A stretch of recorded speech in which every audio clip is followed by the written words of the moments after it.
अस्सलाम वालेकुम। दुरूद शरीफ पढ़ लें।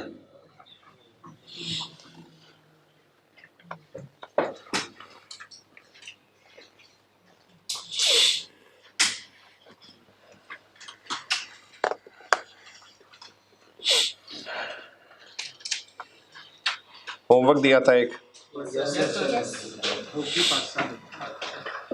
ऑटम 18।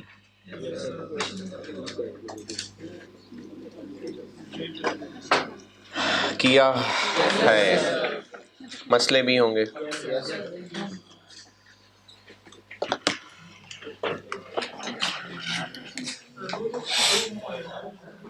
प्रोडक्ट है H2 और मटेरियल है AT। खरीदना क्या है हमने? AT।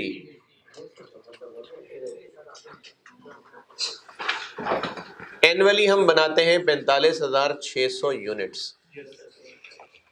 और एक यूनिट के लिए लगता है 10 किलो, तो इन होता है 4,56,000 kg। प्रोसेस में इन होने का मतलब है कि रॉ मटेरियल के स्टोर से इशू इतना होता है। बारिश हो रही है?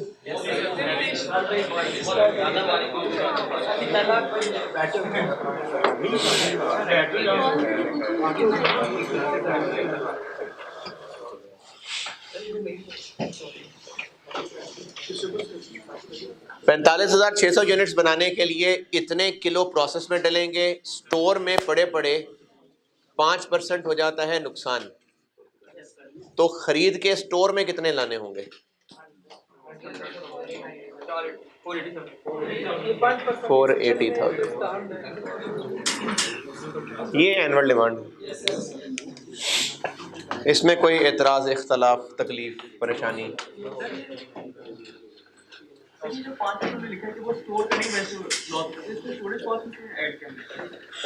स्टोरेज कॉस्ट में ऐड करेंगे तो वो गलत इसलिए हो जाएगा क्योंकि स्टोरेज कॉस्ट में भी ऐड करें, एनुअल डिमांड में भी ऐड करें तो डबल डबल हो जाएगा।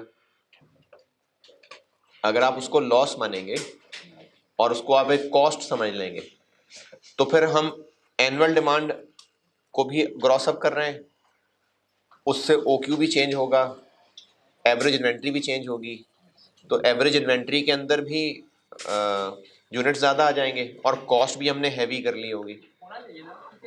नहीं, हम यूनिट्स को भी मजीद कर रहे हैं, बढ़ा रहे हैं, और पर यूनिट होल्डिंग कॉस्ट को भी बढ़ा रहे हैं। आप कह रहे हैं पर यूनिट होल्डिंग कॉस्ट को आप क्यों बढ़ा रहे हैं? क्योंकि खर्चा हो जाना हम अपनी एक कॉस्ट मान रहे हैं। जैसे प्रोसेस कॉस्टिंग में जो पर यूनिट कॉस्ट निकलती थी वो नॉर्मल लॉस उसके अंदर इंक्लूडेड होता था, उसको मल्टीप्लाई कैसे करते हैं? किन यूनिट से मल्टीप्लाई करेंगे इसको टोटल तक पहुंचने के लिए? प्रोड्यूस्ड या इनपुट?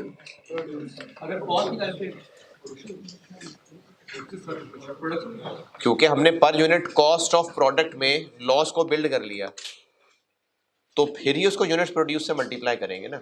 अगर हमने कॉस्ट में भी बिल्ड कर लिया और यूनिट्स भी वो लॉस से पहले वाले ले लेंगे तो डबल डबल इफेक्ट आ जाएगा लॉस का।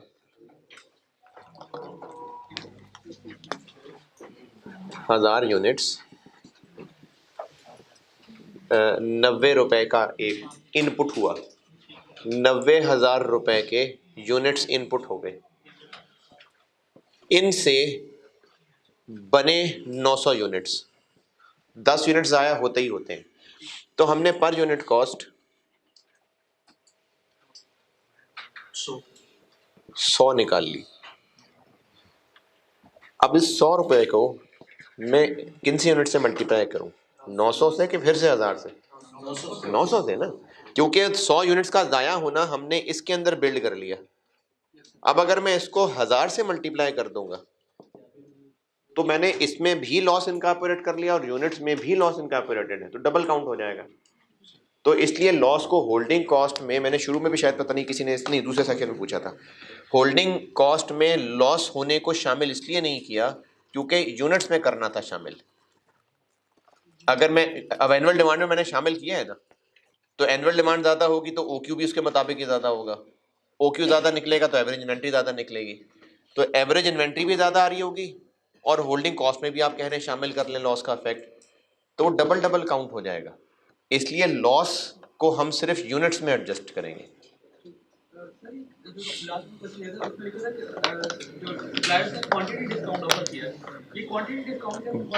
Bulk discount, trade discount, quantity का डिस्काउंट क्या होता है? हाँ, 3% क्वांटिटी डिस्काउंट का क्या मतलब है?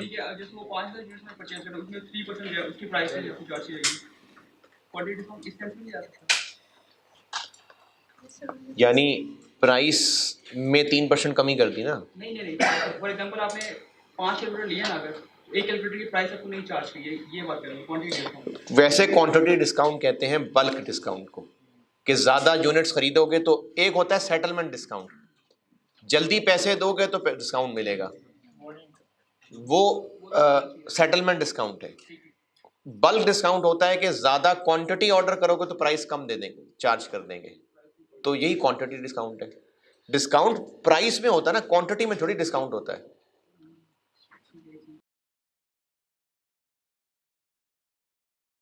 डिस्काउंट थोड़े से तोड़ के होगा ना, तो डिस्काउंट प्राइस का ही है। क्वांटिटी डिस्काउंट का सिर्फ इतना मतलब है कि ये बल्क डिस्काउंट है ये प्राइस का डिस्काउंट।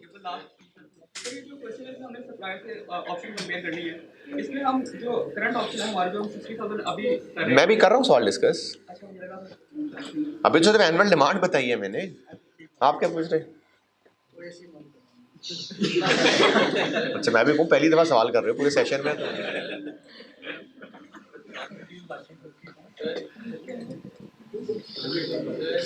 बंद कर दो यार, कर दिए। हाँ जी, लॉस आया है 200 का, सर कि एनुअल रिक्वायरमेंट जब हम निकाल रहे हैं तो सर हम उसको वापस 100% पे लेके जा रहे हैं। ये एनुअल डिमांड बताई तो है मैंने।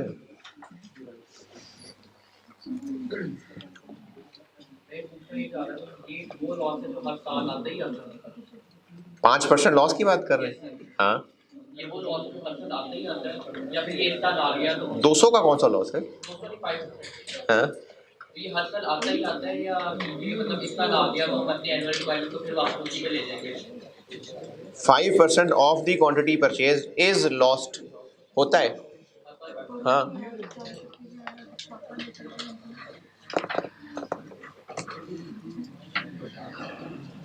एनुअल डिमांड में और मसला, ऑर्डर कॉस्ट पर ऑर्डर समझाता हूं। अब ऑर्डर कॉस्ट पर ऑर्डर में ये सेम वही कल वाला पॉइंट है, टोटल प्रोक्योरमेंट डिपार्टमेंट के खर्चे 2688 हैं, इसका 65% कर लेंगे तो वो वेरिएबल आ जाएगा। पर ऑर्डर बनाने के लिए उसको नंबर ऑफ ऑर्डर से डिवाइड करना पड़ेगा, बिल्कुल सेम कार्ल्टन वाला पॉइंट है जो कल किया था। अभी इस वक्त हम 60 हज़ार करके मंगवाया करते हैं, 4,80,000, ये वही है जो कल 78,000 था। हम अभी 60 हज़ार करके मंगवाते हैं, ये वही है जो कल 6500 था। नंबर ऑफ ऑर्डर्स अभी 8 होते हैं जो कल 12 थे।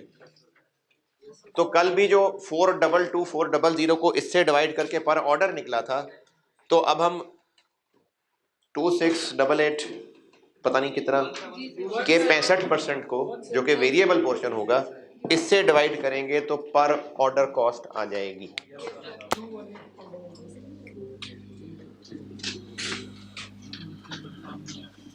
पर ऑर्डर कॉस्ट, होल्डिंग कॉस्ट दो हैं, एक इंटरेस्ट है 8% जो कि 200 रुपये पे लगेगा, और एक वेयर हाउस में हम रखवाते हैं 6.25 पर केजी पर मंथ, इसको 12 से मल्टीप्लाई करेंगे तो ये पर ईयर बनेगा। ये दो हैं होल्डिंग कॉस्ट, एक है ऑर्डर कॉस्ट, और बस EOQ निकालनी जी।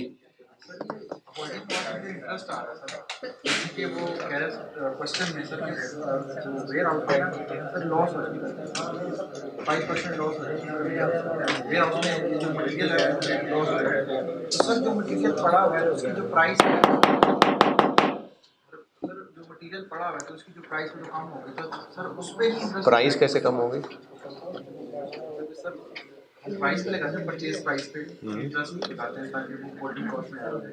तो सर अगर वो 5% लॉस हो रहा है तो हम 200 मल्टीप्लाई 0.95 मल्टीप्लाई क्यों किस लिए? वो चीज़ कम होगी ना, मतलब 200 की नहीं 5% लॉस होगा। नहीं तो हम बैंक को कहेंगे कि पैसे तो हम तुम्हें थोड़े वापस करेंगे क्योंकि चीज हल्की वैल्यू की हो गई। बैंक को इंटरेस्ट क्यों देना है? क्योंकि वो चीज़ें जिस पैसे से चीज़ें ली हाँ तो पैसे तो 200 ही दिए थे ना, तो इंटरेस्ट तो 200 पे ही पड़ रहा होगा। अब उन चीजों की अगर एनआरवी राइट डाउन हो जाए तो कब बैंक को हम कहेंगे पैसे थोड़े वापस करेंगे?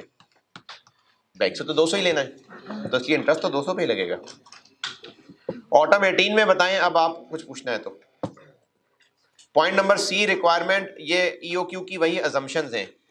Discuss any 3 practical limitations. Limitations का मतलब यही है कि ईओक्यू हमेशा बेस्ट हो सकेगा अगर ये पूरा हुआ तो, अगर नहीं हुआ तो फिर हमेशा बेस्ट नहीं होगा। तो वो जो अजम्पशंस बताई थी वही इनफैक्ट लिमिटेशंस ही हैं। तो ये वही 3 नंबर में वो पॉइंट पूछा हुआ है। और पॉइंट नंबर रिक्वायरमेंट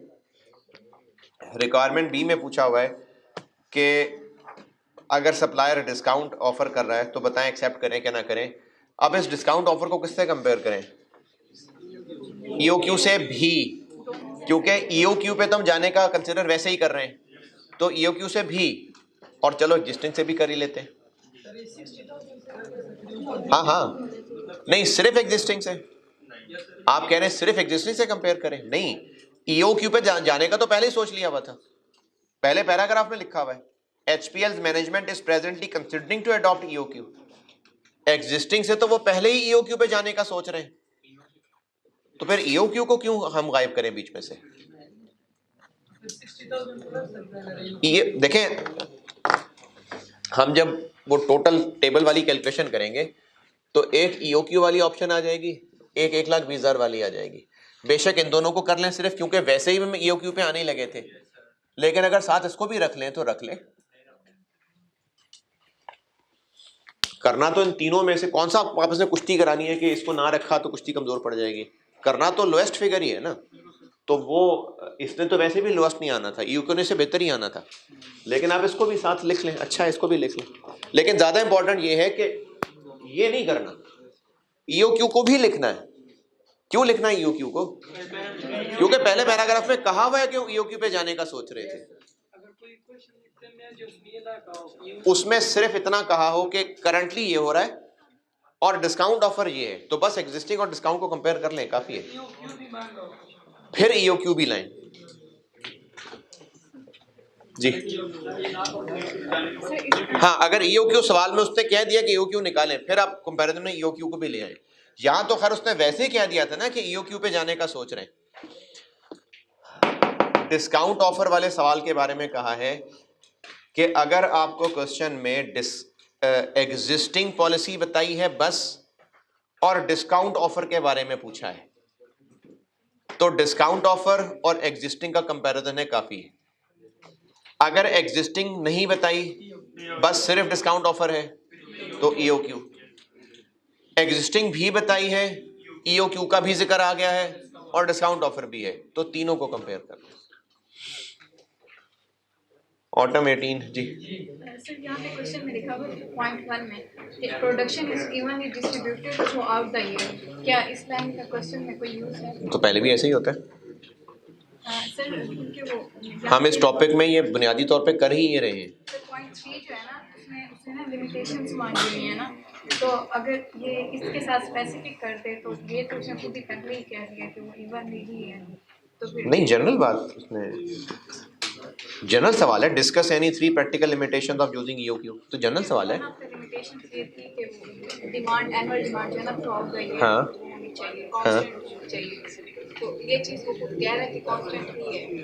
नहीं, लेकिन पार्ट सी उसने जनरल पूछा है, उसने ये नहीं कहा कि बताएं ये एचपीएल को क्या मसाइल आएंगे, उसने जनरल सवाल पूछा है। Autumn 18 done. क्वेश्चन ऑटम 15 खोलें अभी। ऑटम 15 सर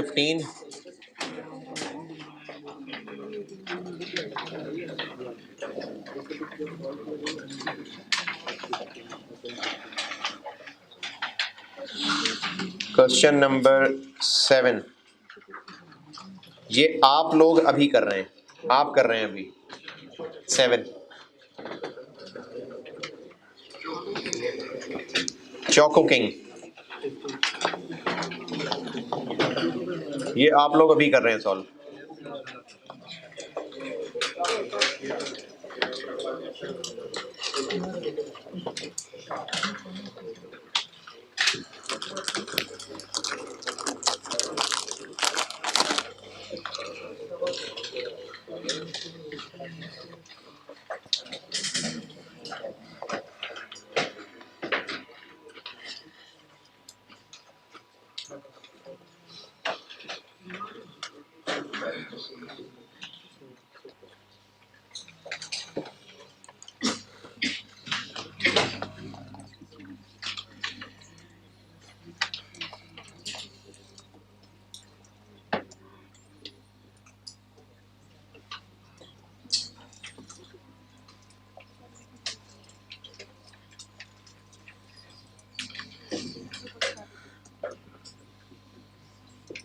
रिक्वायरमेंट भी पूरी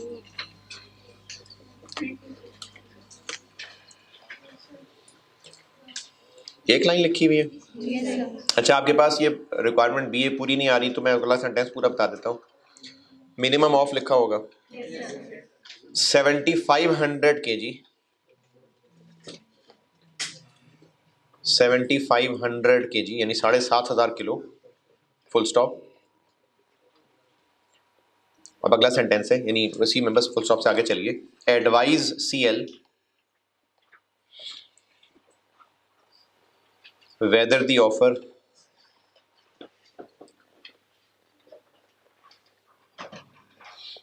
offer of the vendor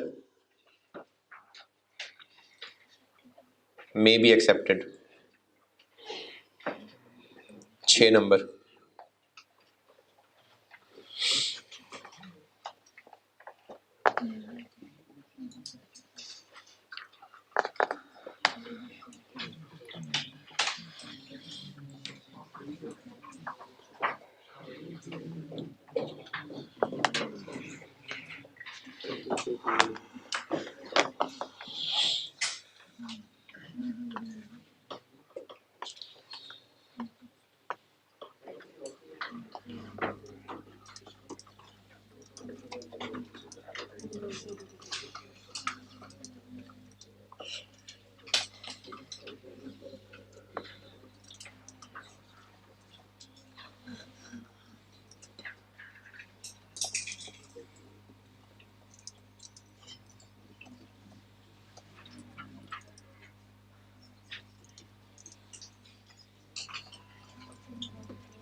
कल शाम को एक्स्ट्रा क्लास नहीं, आज नहीं है तो कोई बात नहीं यार, कोई एक यूट्यूब पे ले लेना है।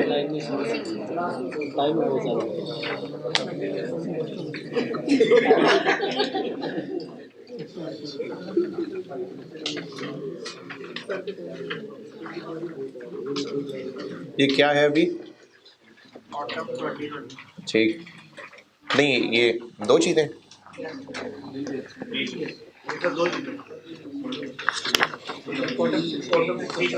हाँ, तो ये इनको अलग कर लें, ये स्टेपल अलग कर दीजिएगा, पहले पहुंच जाए सब तक मैं बताता हूँ। दो अलग अलग चीज़ें हैं, स्टेपल में पिनिंग आया की हैं उसकी।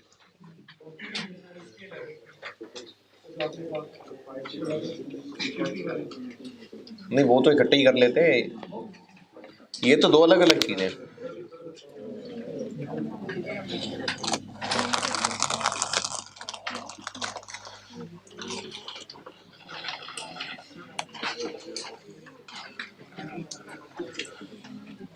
क्या मुश्किल होगी,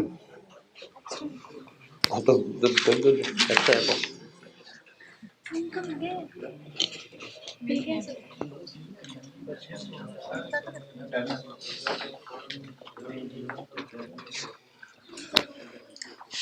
जो बचे हैं वो अहमद के पास ही छोड़ के जाना।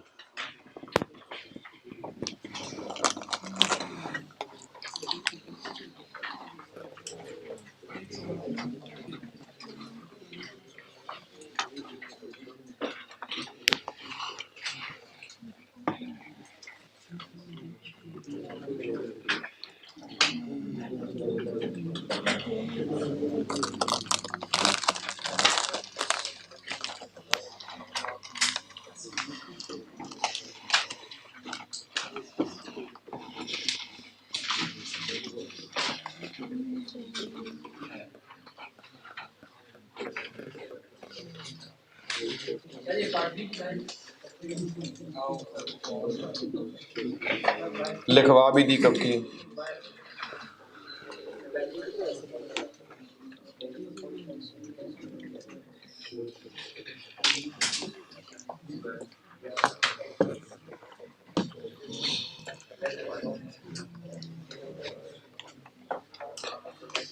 अगर वाकई करना चाहें तो मेरे नज़र में ये, मेरे ख्याल में आपका टारगेट 10 मिनट का होना चाहिए, जिसमें से ऑलरेडी को 8 मिनट गुजर चुके हैं वैसे तो।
सर ये अदर केयरिंग कॉस्ट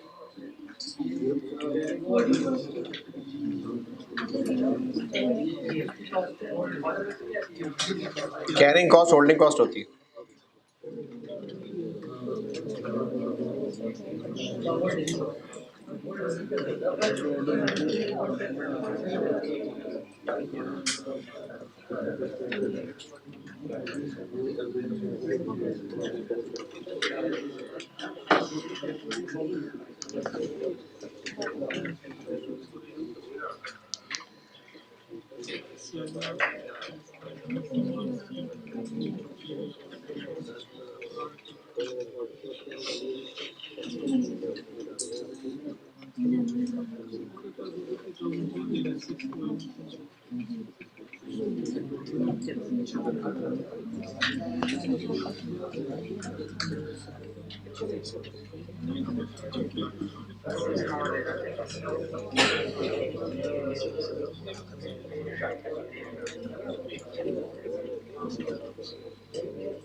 डन दोनों पार्ट।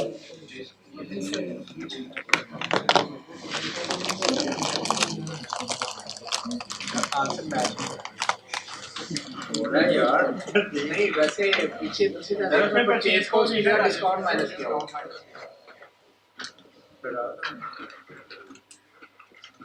ये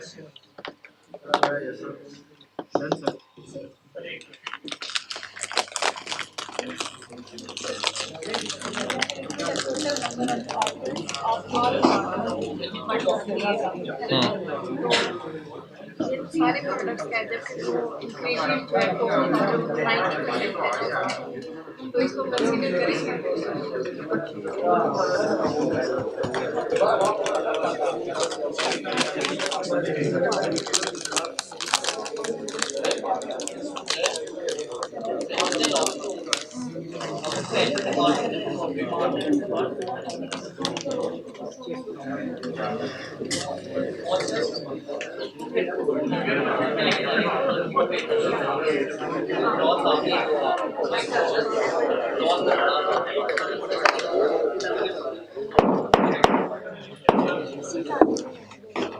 चलो इतनी देर में हो जाना चाहिए था।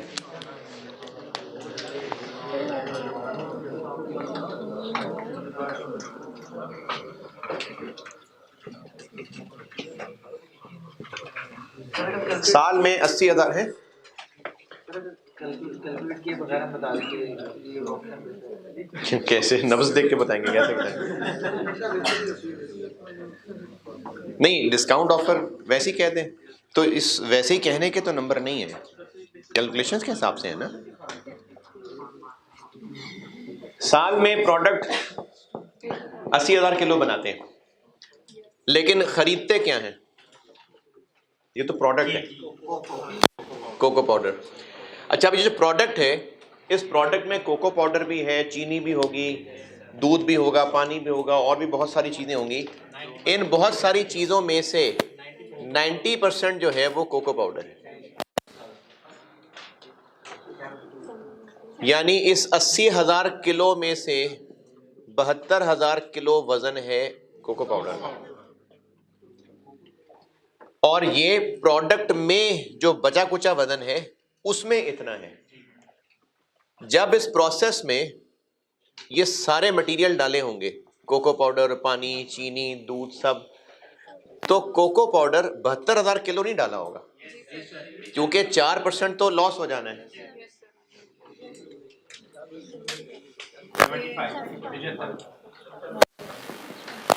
आप पूछें, क्या पूछें? लॉस वाली बात। जब हमारे पास एक बार लॉस आया तो हम उसको वापस 100% क्योंकि लॉस तो प्रोसेस में आएगा, एनुअल डिमांड है कि खरीदेंगे कितना। हाँ, तो 75,000 किलो मटेरियल इसमें इन करेंगे तो ये प्रोडक्ट बनेगा। कोई मजीद ना ट्रांजिट का लॉस बताया, ना स्टोर का लॉस बताया, ना कोई ओपनिंग क्लोजिंग रॉ मटेरियल बताया, तो फिर यही परचेज भी करना होगा। जो प्रोसेस में इन है ना, वो रॉ मटेरियल स्टोर से इशू है, वो रॉ मटेरियल स्टोर से इशू हो रहा है तो प्रोडक्शन में जा रहा है। हमने एनुअल डिमांड क्या निकालनी है? जो रॉ मटेरियल हमने खरीदना है। तो चूंकि कोई ओपनिंग क्लोजिंग रॉ मटेरियल नहीं है, कोई रास्ते का लॉस नहीं होना, कोई मटेरियल के स्टोर का लॉस नहीं होना, तो फिर यकीनन खरीदना भी 75,000 किलो ही होगा। इसलिए एनुअल डिमांड 75,000 kg। जी, कहा कि एनुअल डिमांड 80,000 है, तो हमें तो ये इस तरह से लग रहा है कि ये टोटल 80,000 है, जिसमें से 90% हमारा लॉस। कल वाले सवाल में एनुअल डिमांड 2,40,000 टन दी हुई थी, तो उसी को ले लेते हैं। सिर्फ वर्ड एनुअल डिमांड को नहीं देखना,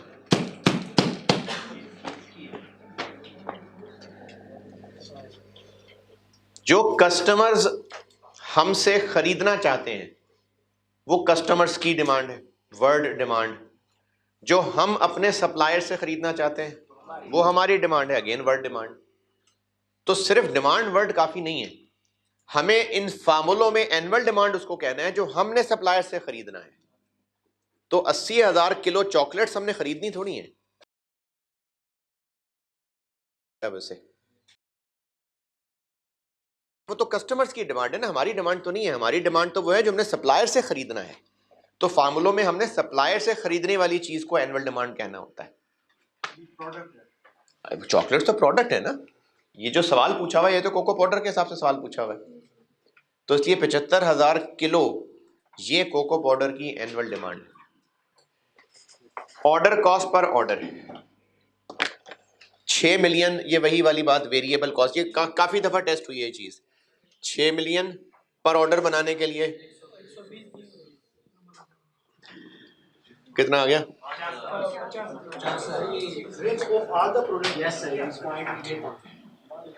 कल वाला सवाल कार्ल्टन वाला 422,400 डिवाइडेड बाय 12।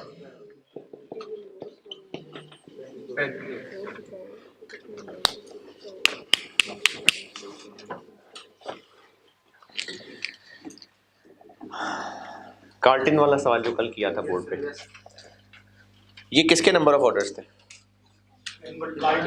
कार्टिन के। ऊपर खर्चा भी किसका था? सिर्फ कार्टिन का। अगर फोटोकॉपी का रेट पता करना है कि ऊपर फोटोकॉपी वाला कितने पैसे ले रहा होता है, अच्छा कॉपी करवाने आपने कॉस्ट के नोट्स हैं, लेकिन आप रेट पता करना चाह रहे हैं, तो एक तरीका तो यह है कि स्ट्रेट फॉरवर्ड को रेट बता दे, 2 रुपए रेट है। हो सकता है एक और तरीका कि एक दोस्त कहे कि मैं ना अभी वो ऑडिट के नोट्स कॉपी करा के लाया था, तो 20 पेजेस थे, तो मुझसे 40 रुपए लिए थे, तो 40 डिवाइड बाय 20, 2 रुपए। अब वो तो ऑडिट के नोट्स, आपने तो कॉस्ट के नोट्स कराने कॉपी, भाई कॉपी तो वही है ना। तो चूंकि एक ही जैसी कॉपी है, एक ही जैसा तरीका है, तो कॉस्ट के लिए बेशक जानना था कि एक कॉपी का रेट क्या है, तो ऑडिट वाली इंफॉर्मेशन भी चलेगी इसके लिए, क्योंकि एक ही जैसा प्रोसीजर है। चूंकि ये डिपार्टमेंट और भी बहुत सारी चीजें खरीदता था, तो उस चीज को खरीदने का जो खर्चा, जो तरीका था, वो चूंकि सब प्रोडक्ट्स के लिए एक ही था, तो उन्होंने कह दिया कि सारे प्रोडक्ट्स का टोटल खर्चा, सारे प्रोडक्ट्स के टोटल ऑर्डर। ऐसे ही समझ लें कि सारे सब्जेक्ट्स की फोटोकॉपीज का टोटल खर्चा, सारे सब्जेक्ट्स की टोटल फोटोकॉपीज डिवाइड करेंगे तो 2 रुपए रेट निकल आएगा। तो वो जो सारे सब्जेक्ट्स की इंफॉर्मेशन से निकाला तो एक कॉपी का रेट ही है ना, बस वही वाला आप अपने काम के लिए इस्तेमाल कर लेंगे। तो इस सवाल में आपको जो 120 ऑर्डर्स कहे हुए हैं, चूंकि ये सारे प्रोडक्ट्स के हैं, तो इसीलिए सारे प्रोडक्ट्स के दे दिए, क्योंकि सबका एक ही जैसा पर ऑर्डर होता होगा, सब के लिए एक ही तरह की गाड़ी बाजार जाती होगी और चीजें लेके आती होगी, सबके लिए एक ही तरह का फोन इस्तेमाल करके सप्लायर को कॉल करते होंगे। सप्लायर को अगर 1 मिनट की कॉल हो रही है, तो उस 1 मिनट के अंदर 10 किलो गाजर मंगवा रहे हैं कि 10 किलो टिंडे मंगवा रहे हैं, तो कॉल तो 1 मिनट की हो रही है ना। तो इसलिए चूंकि सबका एक ही जैसा प्रोसीजर होता होगा, यही वजह है कि उसने ऑल प्रोडक्ट्स की इंफॉर्मेशन दे दी। मकसद तो पर ऑर्डर खर्चा निकालना था, मकसद तो पर फोटोकॉपी का रेट निकालना था। जरूरी थोड़ी कि कॉस्ट के नोट से ही फोटोकॉपी का रेट निकले, क्योंकि सबका सेम है, इसलिए बाकियों से भी इंफॉर्मेशन निकल आएगी। तो यही बात इस सवाल में थी। यहां पर फिर नंबर ऑफ ऑर्डर सिर्फ कार्टन के क्यों लिए थे? क्योंकि ऊपर खर्चा सिर्फ कार्टन का लिखा था। दूसरे तरीके से हमने ऊपर खर्चा सिर्फ कार्टन का क्यों लिखा था? हमने क्यों 422 4000 नहीं लिख लिया था? क्योंकि नंबर ऑफ ऑर्डर सिर्फ कार्टन के पता थे। तो नंबर ऑफ ऑर्डर्स, चूंकि ये नंबर ऑफ ऑर्डर सिर्फ कार्टन के थे, इसलिए खर्चा भी सिर्फ ऊपर कार्टन को होना चाहिए था। ऊपर टोटल फोटोकॉपी का खर्चा अगर सिर्फ कॉस्ट अकाउंटिंग का है, तो नीचे नंबर ऑफ कॉपीज भी सिर्फ कॉस्ट अकाउंटिंग वाली होनी चाहिए। इस सवाल में चूंकि सारे प्रोडक्ट्स की इंफॉर्मेशन दी थी, तो वो यकीनन इसीलिए दी होगी ना कि हर प्रोडक्ट इसी तरह से ऑर्डर होता होगा। मकसद तो पर ऑर्डर कॉस्ट निकालना है, तो इसलिए 6 मिलियन और 120 को इस्तेमाल किया। अगर किसी को लगता है कि इसको 90% कर लें, तो वो वजन में से 90% की बात कर रहा था भाई। वो कह रहा था कि वजन 90% है प्रोडक्ट में। क्या ऑर्डर्स भी उनके 90% होते होंगे? नहीं, ये तो कोई जरूरी नहीं है। तो हमने सारे प्रोडक्ट्स की कॉस्ट, सारे प्रोडक्ट्स के नंबर ऑफ ऑर्डर्स, मकसद पर ऑर्डर कॉस्ट निकालना था, इसीलिए 120 और 6 मिलियन इस्तेमाल किया। क्या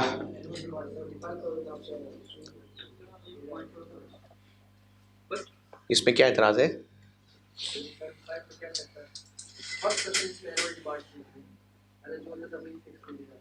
कल थे क्लास में? कल मैंने मुझे लॉसेस बताए थे सारे, हैं? नोट ही नहीं किया, क्यों? तो पिक्चर लगे, क्या किया फिर पिक्चर?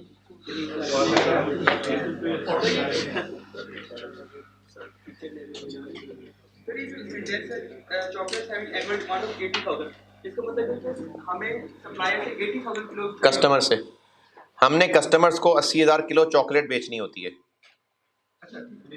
चॉकलेट हमारा प्रोडक्ट है, तो हमसे तो कस्टमर्स ही डिमांड करेंगे ना। तो कस्टमर्स हमसे 80,000 किलो डिमांड करते हैं। Choco king limited produces and markets various brands of chocolates having annual demand of इतनी। हम इतने किलो बेच लेते हैं हर साल। एनुअल डिमांड फार्मूलों में होती है जो चीज हमने खरीदनी होती है। तो हमने ये कोको पाउडर है जो खरीदना है, 80,000 किलो प्रोडक्ट का वजन बताया था।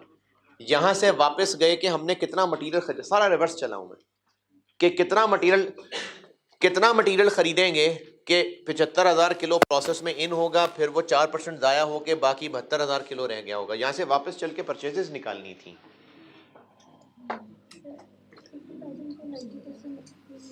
50,000 को 90%? क्यों?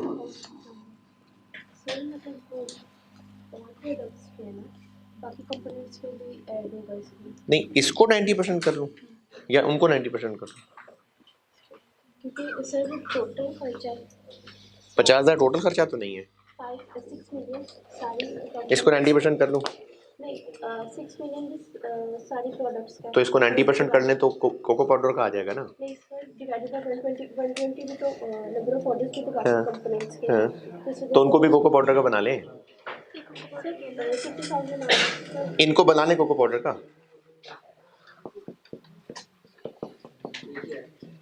बना लिया।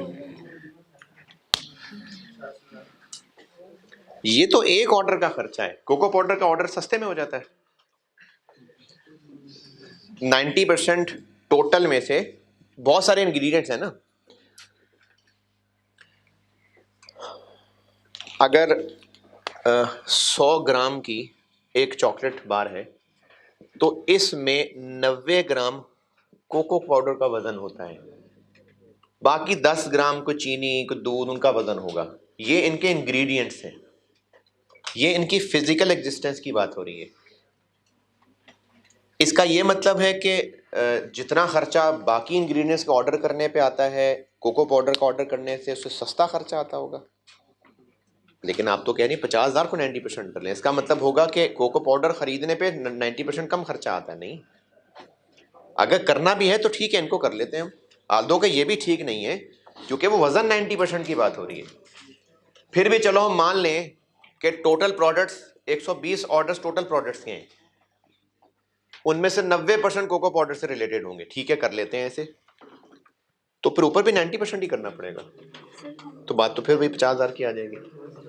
सर हम ये assume करें कि चूँकि 50,000 एक्सपेंस एक ऑर्डर में है और चूँकि एक ऑर्डर में हमने जितने भी इंग्रेडिएंट्स मंगाए उसमें से 90% कोको पाउडर था, तो इस वजह से हम उसको 90% करने का सोच रहे हैं। अच्छा, हम सारी चीज़ें एक साथ मंगवा रहे हैं ये कह रहे हैं? सर अब ये तो हमें क्वेश्चन मुझसे भी नहीं पता चल रहा। नहीं पता चल रहा ना, तो क्या करना चाहिए फिर? सर वो जो 90% की इंफॉर्मेशन दे रहे हैं उससे हमें ये अंदाज़ा हो रहा है कि जितना वो मंगाता है इंग्रेडिएंट चॉकलेट बनाने के लिए, उसमें से चूँकि 90% कोको पाउडर होता है और चूँकि ये टोटल ऑर्डर की कास्ट है और उसमें से हमारा जो इंग्रेडिएंट है जिसकी हम ऑर्डर मंगा रहे हैं वो तो 90% है, इस वजह से उसको। नहीं, मेरा अब सवाल ये है, जब किसी स्टूडेंट के सवाल का जवाब दे रहा होता हूँ तो वो बाकी भी सुन लिया करें, काम की बात होती है।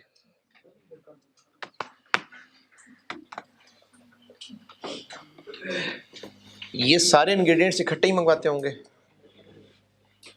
इन अगर 9 किलो कोको पाउडर मंगवाते होंगे तो लाजमी उसी गाड़ी में उसी सप्लायर से उतना ही रास्ता सब वैसे ही 1 किलो आटा भी मंगवाते होंगे। प्रोक्योरमेंट डिपार्टमेंट है और उसी का काम है सारी परचेजेस करना। नहीं, उसी का काम सारी परचेजेस करना है, लेकिन क्या वो सारी परचेजेस इकट्ठे एक साथ ही लेके आता होगा? ये ज़रूरी है। ये तो प्रैक्टिकल ही नहीं है बात, क्योंकि जो परचेजिंग डिपार्टमेंट ने परचेजिंग करनी है उसने कोई चीज़ कहीं और से ख़रीदनी हो सकती है, कोई चीज़ कहीं और से ख़रीदनी हो सकती है, तो वो कैसे सारा कुछ इकट्ठे एक ही गाड़ी में लेके आएगा? ये तो प्रैक्टिकल भी नहीं है बात। तो जो ये वाली बात है ये हमें ये बताना चाह रही है कि जब भी कोको पाउडर के ऑर्डर होते हैं वो सब एक तरह के होते हैं या उनके ऊपर एक तरह का एक्सपेंस होता है, क्योंकि हम सिर्फ अलग ही कोको पाउडर मंगा रहे थे। नहीं, 120 दफ़ा सिर्फ कोको पाउडर नहीं मंगवाया, पूरे साल में इन्होंने 120 दफ़ा ऑर्डर किया या करेंगे या करते हैं तो चीज़ें मंगवाते हैं। कोको पाउडर ही नहीं है जो 120 दफ़ा मंगवा रहे होते हैं, 120 दफ़ा टोटल। जैसे घर का मुलाजिम है कोई, या चलें ऑफिस का मुलाजिम है, वो अगर 120 दफ़ा बाजार जा रहा है तो उस हर दफ़ा के चक्कर में उसने रोटी भी लानी है, उसी चक्कर में उसने दही भी लेके आना है, उसी चक्कर में सब्जी भी लानी है, उसी चक्कर में घर का बिजली का बिल भी जमा कराना है, जब भी बाजार जाना है सारे काम इकट्ठे उसी चक्कर में होने? नहीं, कोई काम रोज करने वाला हो सकता है, कोई काम हफ्ते में एक दफा हो सकता है, कोई महीने में एक दफा हो सकता है, बस टोटल चक्कर उसके बाजार के लगे हैं।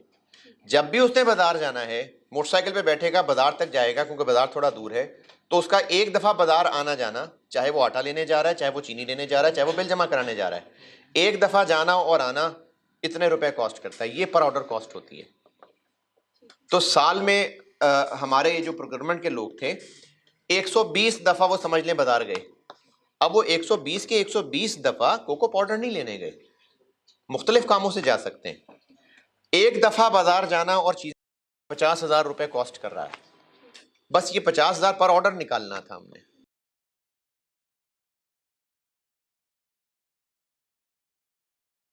हर टाइप ऑफ परचेजेस पे डिफरेंट खर्चे आने होते तो फिर इस तरह की बात ही ना करता सवाल वाला, फिर सिर्फ कोको पाउडर ही का खर्चा बताता। अगर फोटोकॉपी कॉस्ट के लिए अलहदा रेट होता, ऑडिट के लिए अलहदा रेट होता, तो फिर अलहदा से इंफॉर्मेशन दी जाती कि कॉस्ट के लिए ये वाला रेट है फोटोकॉपी का। तो यहां पर उसने फर्क नहीं किया, इसका मतलब जो भी मंगवाएं एक दफा बाजार आना जाना 50 रुपए कॉस्ट करेगा।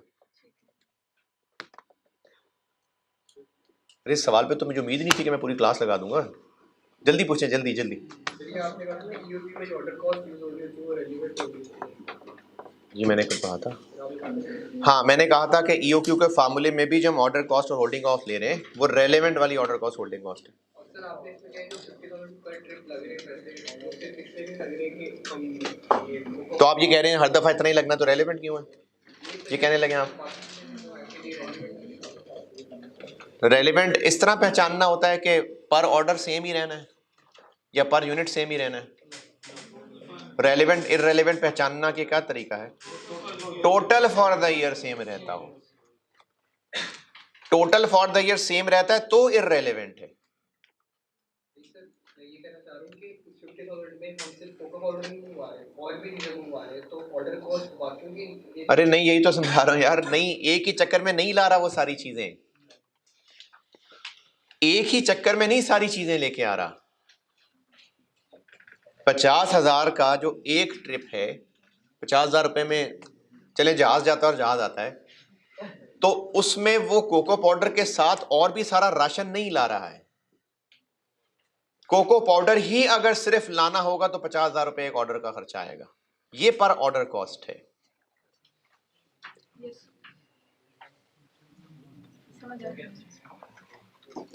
अगर बाकी भी 7 चीजें ला रहा होगा तो वो कितनी है, कितना खर्चा कोको पाउडर से रिलेटेड होगा, हम नहीं अलग कर सकते ना, नहीं कर सकते ना अलग, सिर्फ वजन की बेस पे तो नहीं अलग कर सकते ना। पूरे साल में उन्होंने जितनी भी चीजें खरीदी, ऐसा नहीं था कि हर चक्कर में सारी चीजों का एक एक हिस्सा लेके आता था, नहीं, ये प्रैक्टिकली भी ठीक नहीं है। प्रोक्योरमेंट डिपार्टमेंट वालों का काम है, क्या काम है प्रोक्योरमेंट डिपार्टमेंट वालों का? वो अपने साथ वाले से क्या, साथ वाला, हाँ क्या काम है प्रोक्योरमेंट डिपार्टमेंट वालों का? है उससे पूछा है क्या करते हैं प्रोक्योरमेंट वाले?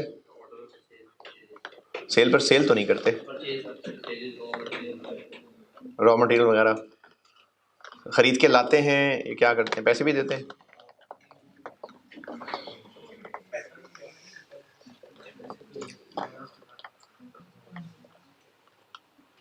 तो ये जितनी भी चीजें खरीद रहे हैं एक ऑर्डर में सब के सब इकट्ठे नहीं आ रही चीजें।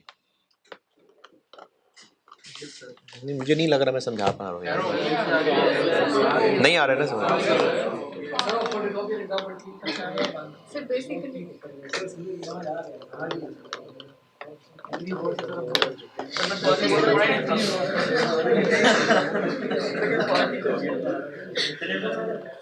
होल्डिंग कॉस्ट दो हैं, एक स्टोरेज एंड हैंडलिंग कॉस्ट है 20 रुपए पर केजी और एक अदर कैरिंग कॉस्ट है 5 रुपए पर केजी।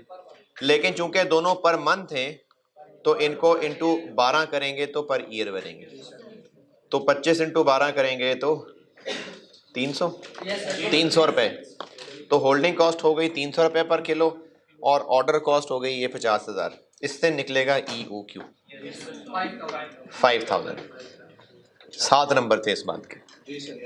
और रिक्वायरमेंट बी में इस EOQ को कंपेयर करना है 7,500।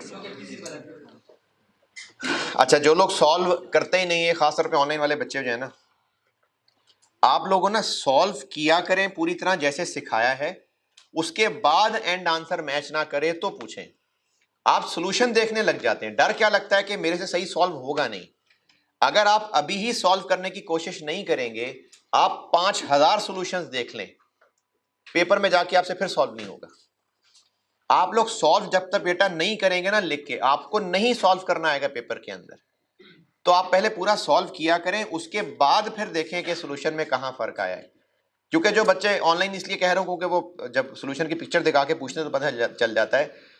जब आप सॉल्यूशन की पिक्चर दिखा के जो पूछ रहे होते हैं, पहली दफा नहीं पढ़ा रहा, हजारों बच्चों को पढ़ाया होगा, मुझे पता चल जाता है कि आपको मसला क्यों आया है। आपने सॉल्व नहीं किया, आपने सिर्फ सॉल्यूशन देखा है और आपको सॉल्यूशन में होता अजीब लग रहा था, तो अब सर ये बताएं क्या हुआ है। जो आपको सिखाया तरीका उससे सॉल्व किया करें। अब जिन लोगों ने सॉल्व किए बगैर पीछे सॉल्यूशन देखा होगा, उनको लगेगा ये तो बड़ा अजीब सा काम किया हुआ है। तो वो अजीब सा काम पीछे सिर्फ ये किया हुआ है कि दोनों की परचेस कॉस्ट लेने की बजाय सिर्फ डिस्काउंट को माइनस कर दिया डिस्काउंट ऑफर वाले में। मकसद तो हमने टोटली कंपेयर करना था ना, तो आप वो टोटल करिए कंपेयर, उससे आंसर आएगा सही। और इस सवाल में कोई एतराज परेशानी है तो बताएं। सॉल्व कर करके या देख देख के सॉल्व? नहीं नहीं नहीं, पूरा करें, पूरा सॉल्व करें। क्योंकि जब आप आंसर देख रहे हैं तो ना चाहते हुए भी आपकी बाकी आंसर पे नजर पड़ रही है कच्ची कच्ची से।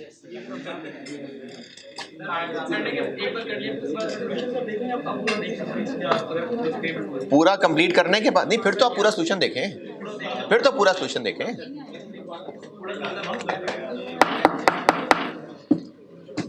कल मैंने टिप भी बताई थी कि आप रेलेवेंट इररेलेवेंट पहचानने के लिए टोटल फॉर द ईयर, लेकिन इसमें ना अकल को भी शामिल रखना है, अकल को बहरहाल शामिल रखना है। ये टिप्स जो होती है ना सपोर्ट के लिए होती हैं, अकल पहले है। हो सकता है कोई खर्चा जो कल की टिप पे पूरा ना उतर रहा हो या जो आज तक किया था उस पर पूरा ना उतर रहा हो, लेकिन वो स्टिल रेलेवेंट हो।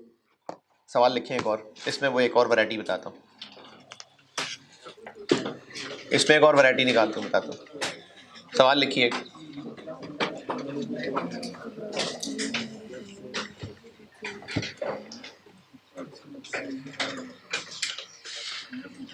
अच्छा, 2 सवाल होमवर्क है, दो छोटे छोटे से सवाल होते हैं, तो 2 सवाल होमवर्क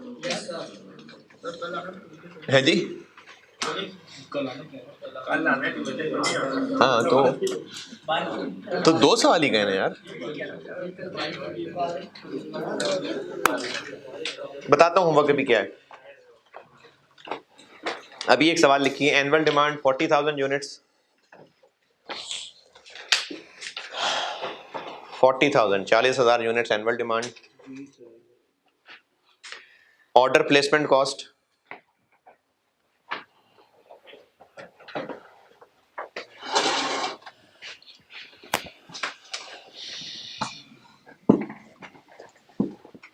6,000 पर order,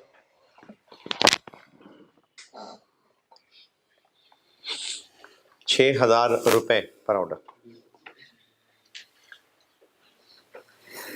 transportation cost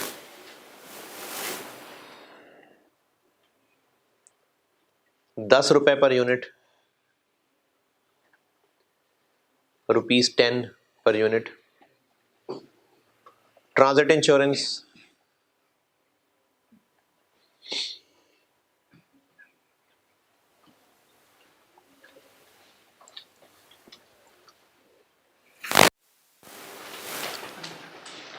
10% of purchase price per unit.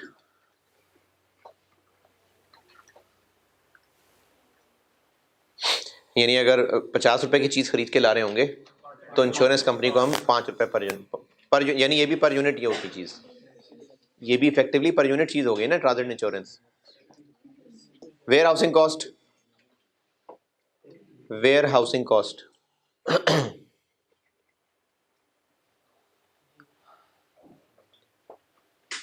25 रुपए पर यूनिट पर ईयर। 25 25 जी per unit per year. Holding cost per unit कहीं हो, नहीं वैसे कह रहा हूँ, होल्डिंग कॉस्ट पर यूनिट कहीं हो और साथ पर ईयर ना लिखा हो तो बाय डिफॉल्ट पर ईयर ही है। इंटरेस्ट 10%, इंटरेस्ट बताया 10%। परचेज प्राइस 100 रुपये है।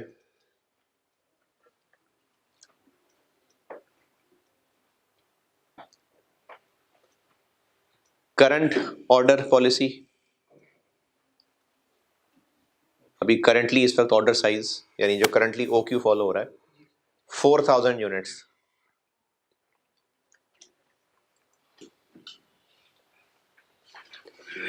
supplier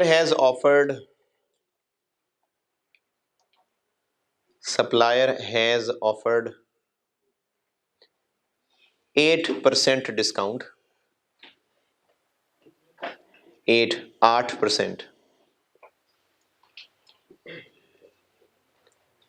for a minimum order size of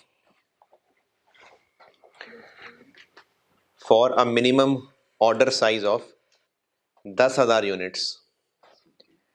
10,000 units अगर कम से कम ऑर्डर करेंगे तो 8% डिस्काउंट ऑफर कर रहा है वो, 8%। बताएं डिस्काउंट ऑफर एक्सेप्ट करें कि नहीं? 8% Supplier offers 8% discount for a minimum order size of 10,000 units. किन दो का कंपैरिजन करना है? 4,000 और 10,000।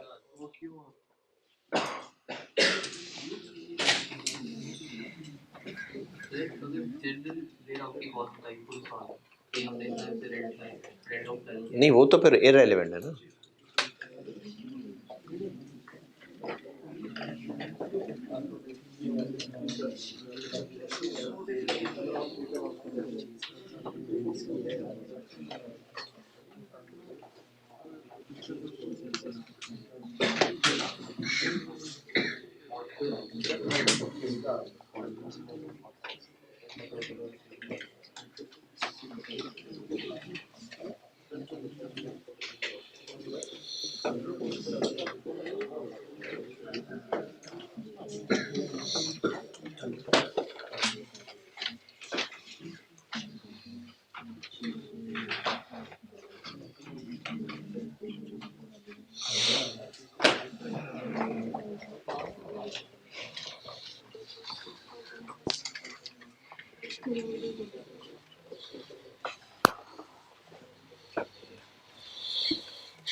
आपने स्टार्ट में क्वेश्चन किया तो मैंने एनुअल डिमांड पूरी जिसमें इस आपने कैसे प्रोसेस बताया जिसमें लॉस इसमें एनुअल डिमांड कंफर्म करेंगे।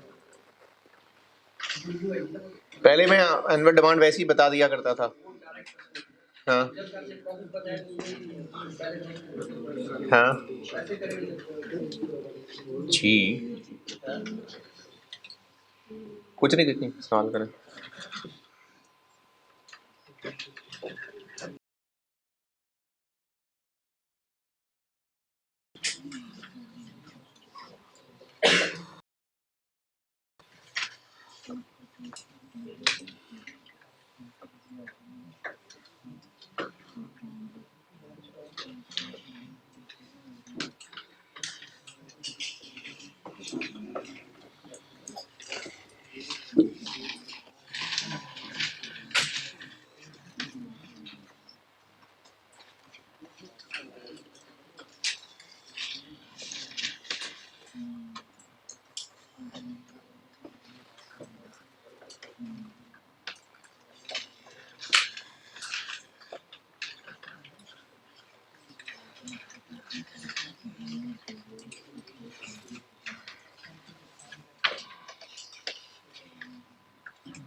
दो अटेम्प्ट से सवाल नहीं आए इस पे,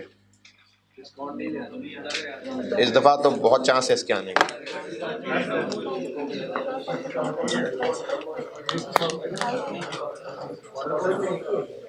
चलें इधर देखें,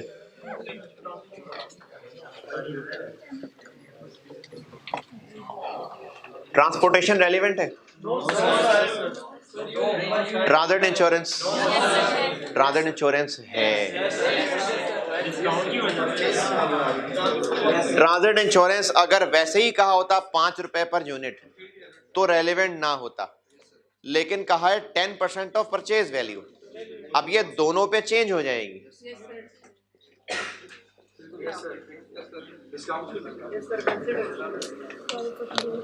और इसी तरह होल्डिंग कॉस्ट भी दोनों के लिए अलग है। क्यों? क्योंकि इंटरेस्ट कॉस्ट है तो वो भी परचेज पे लगनी है। तो 4000 के लिए अलहदा और 10,000 के लिए अलहदा। एक तो है ऑर्डर प्लेसमेंट कॉस्ट,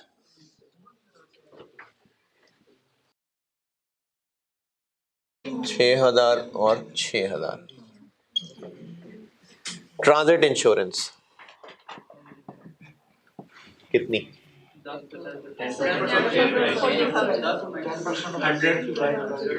100 का 10% यानी 10 रुपए 9.2। ये पर यूनिट है, हम निकाल रहे हैं पर ऑर्डर। तो इसको पर ऑर्डर कैसे बनाऊं?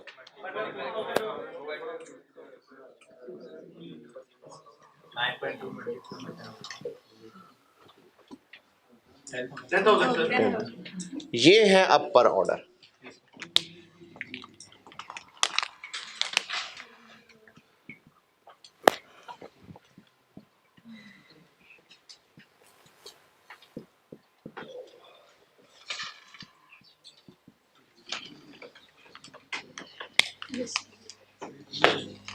Transit insurance 10% of purchase value थी, तो जब 100 रुपए का था तो उस पर 10 रुपए इंश्योरेंस होगी, लेकिन 10 रुपए पर यूनिट होगी। हम पर ऑर्डर कॉस्ट निकाल रहे हैं, तो इसमें एक ऑर्डर में 4000 यूनिट्स होंगे, इसमें एक ऑर्डर में 10,000 यूनिट्स होंगे, तो फिर इसको यूनिट्स से भी मल्टीप्लाई करना पड़ेगा। हाँ। लेकिन वो तो नहीं कि सेम रहनी है, इन ग्रैंड टोटल सेम रहनी है, इसने ग्रैंड टोटल में चेंज हो जाना है, क्योंकि दोनों की इन ग्रैंड टोटल परचेज कॉस्ट में चेंज हो जाना है।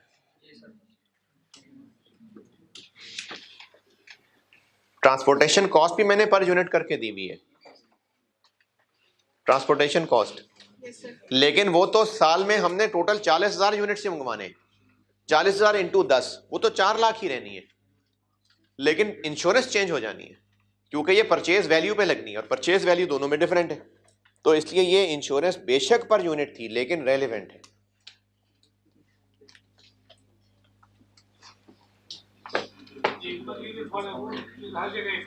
इसीलिए तो वो टिप थी। असल रूल वही है कि टोटल फॉर द ईयर जो हर ऑप्शन में सेम रहनी है वो इररेलेवेंट है, और जो हर ऑप्शन में सेम नहीं रहनी है वो रेलेवेंट है। रूल यही है।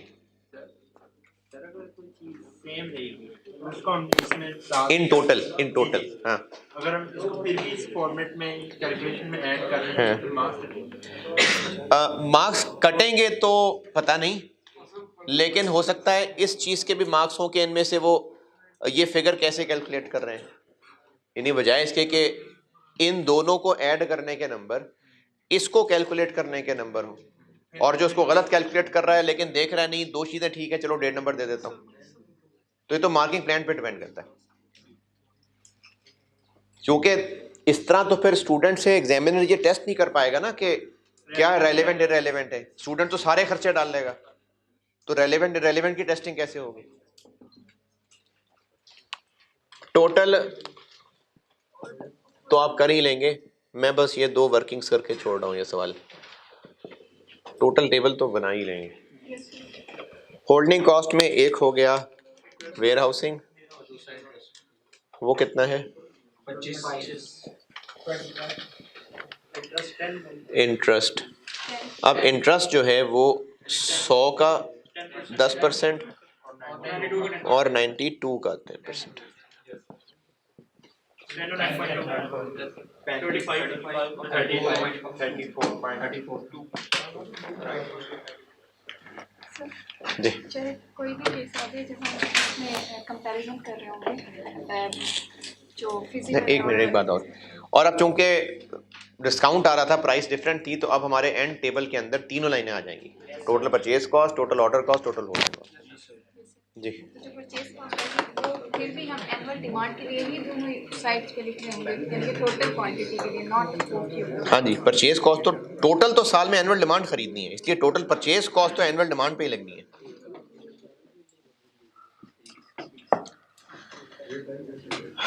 चलें एक और कराता हूँ सवाल क्लास में, मैं खुद ही कर देता हूँ। 2 सवाल होमवर्क दे रहा हूँ, 2 सवाल हैं, खोल लें यार, कर लें कंप्लीट कर लें।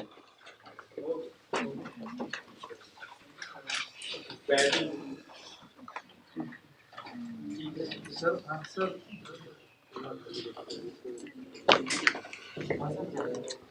बताना तो पता नहीं, अभी तो ज़बानी बनाया था, देखना ही पड़ेगा।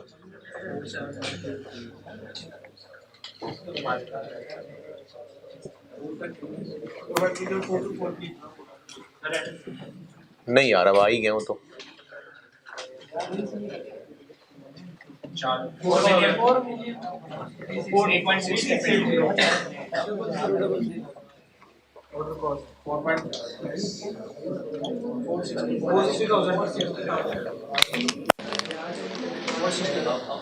46,000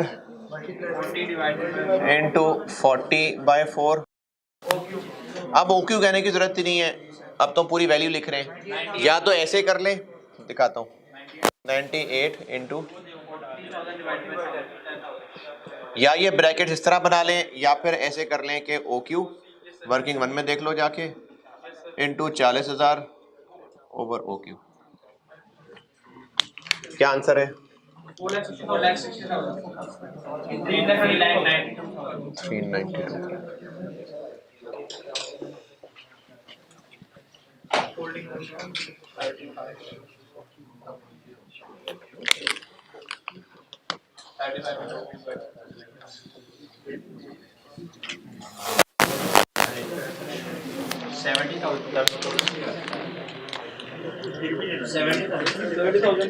$70,000 171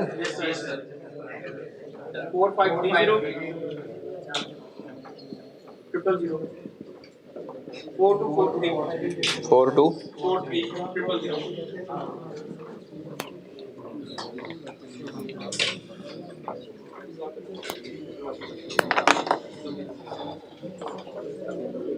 अभी करने लगे हैं हम स्प्रिंग 17।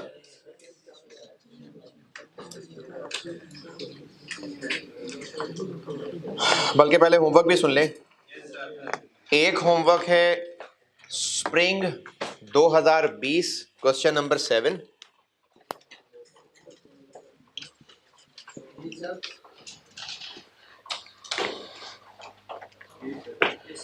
स्प्रिंग 20 क्वेश्चन 7, एक ये होमवर्क है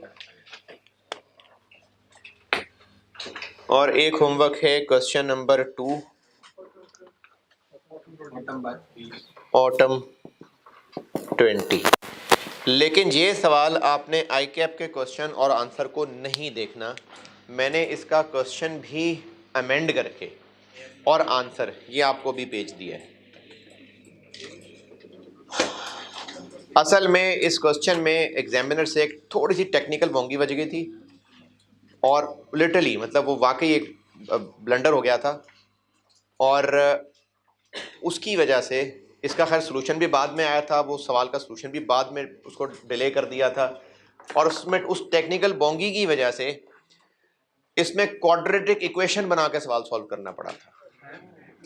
क्वाड्रेटिक इक्वेशन तो ये ऐसा नहीं है कि अच्छा अब हमें क्वाड्रेटिक इक्वेशन करनी पड़ेगी, नहीं, चूंकि सवाल एक बोंगा बन गया था, एग्जाम में टेस्ट हो गया था और उसका नहीं क्वाड्रेटिक इक्वेशन नहीं करा रहा आपको, तो उन्होंने इसका सलूशन तो देना था, तो वो सलूशन जबरदस्ती का क्वाड्रेटिक इक्वेशन बना के हो रहा है। तो इसलिए आप उस सवाल को भी छोड़ दें और उसका सलूशन भी छोड़ दें। इसलिए मैंने ना सवाल में जो टेक्निकल बोंगी थी वो एडजस्ट करके तो अमेंड कर दिया सवाल। नहीं इसके ग्रेस मार्क्स जरूर मिले होंगे। ये जब पेपर में आया था ना तब भी मैंने कमेंट में उनसे की थी बात, तो इस पर बिल्कुल मिले होंगे ग्रेस मार्क्स जरूर। यानी ये वाकई इसमें कोई नजरियाती इख्लाफ नहीं है, कन्फर्म। एक मिनट ऑफ करना, मतलब आई कैप से एक्सेप्टेड बात है ये बोलने।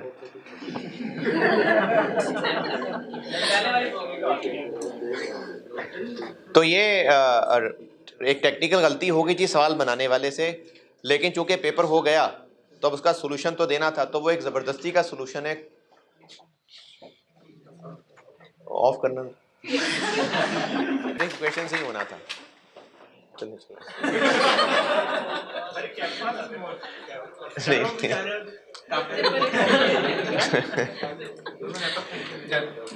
तो ये इसलिए ना सवाल ज़ाया करने की बजाय मैंने क्वेश्चन में एक लाइन चेंज कर दी, तो उससे अब ये नॉर्मल क्वेश्चन बन गया। तो आपको ये अमेंडेड क्वेश्चन दिया है और उसका सलूशन दिया है, ये होमवर्क है। अब ये आखिरी सवाल है, इसके बाद ये सवाल नहीं आया था। 2021 में ये सवाल टेस्ट नहीं हुआ।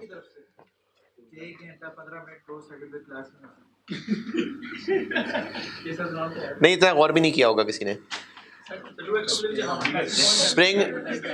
स्प्रिंग 20 क्वेश्चन 7 ये करना है और ऑटम 20 क्वेश्चन 2 ये जो अमेंडेड दिया है वो करना है। अभी बता दो ना, और दूसरा पेज क्या दिया है, इसको बैक साइड पे देखो ना,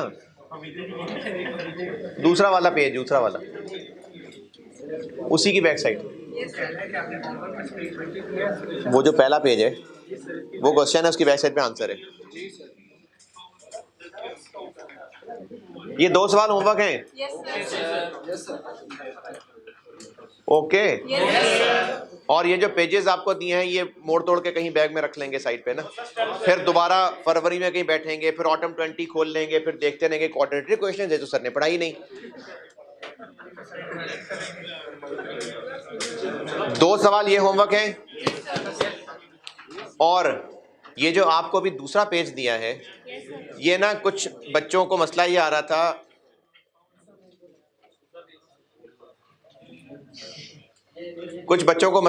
था, कि मैंने एक दफ़ा आपको हस्बे तौफीक सवाल बताए थे ऑटम 11, ऑटम 16 मिक्स यील्ड के, तो उनमें एक ऑटम 16 का सवाल था जो सॉल्यूशन से किसी से शायद मैच नहीं हो रहा था, तो मैंने अपने फॉर्मेट पे फिर सॉल्व करके दे दिया आपको।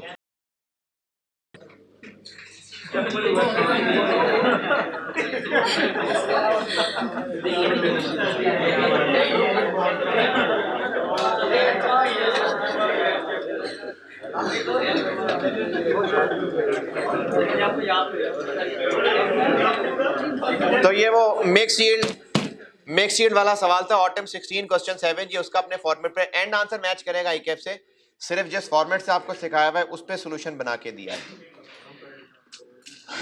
अब एक सवाल और करा देता हूँ बोर्ड पे, और ये ओक्यू बहुत है मेहनत, इसके बाद पार्ट बी कराऊंगा, उस पर 3 दिन लगाऊंगा।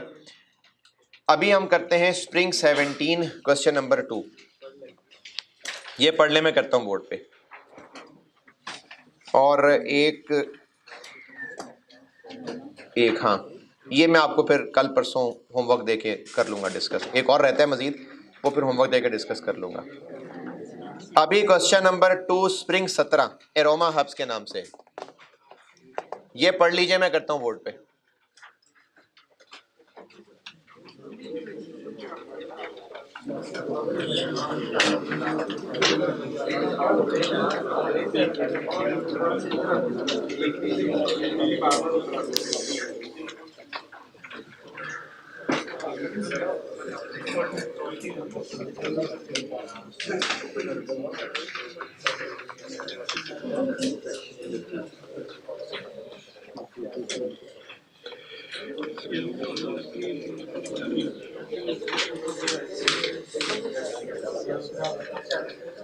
सवाल पढ़ लें, सवाल पढ़ लें।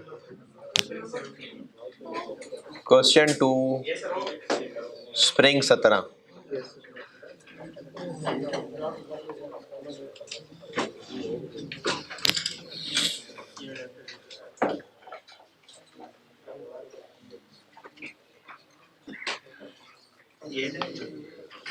है जी, पढ़ लें अभी तो।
हाँ जी, पढ़ लें तो मैं शुरू करूँ।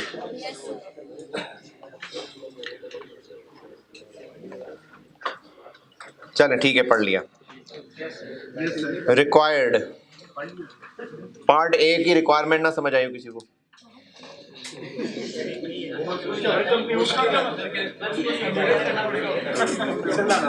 B, determine the amount of savings जो हो सकती हैं अगर मैनेजमेंट ईओक्यू पे चला जाए तो बी में क्या करना है? कंपेयर करना है ईओक्यू को एग्जिस्टिंग के साथ। ठीक है, ये है जी सवाल की अप्रोच। ईओक्यू निकालना है उसके लिए भी, और चूंकि कंपेयर करना है उसके लिए भी, तो हमें ऑर्डर कॉस्ट और होल्डिंग कॉस्ट निकालनी पड़ेगी।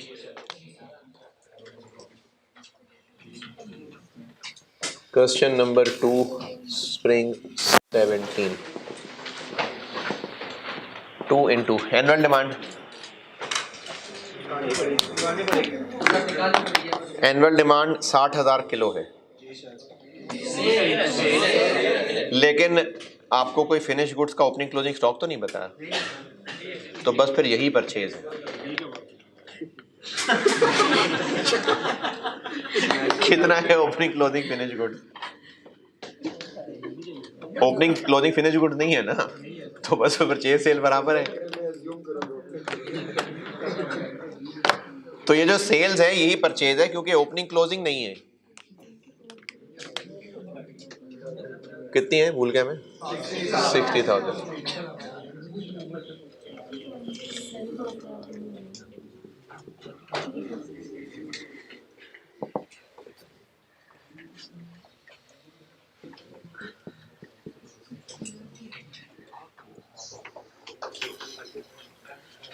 एग्जिस्टिंग के लिए अलहदा और ईओक्यू के लिए अलहदा, ये कैसे पता कि अलहदा अलहदा?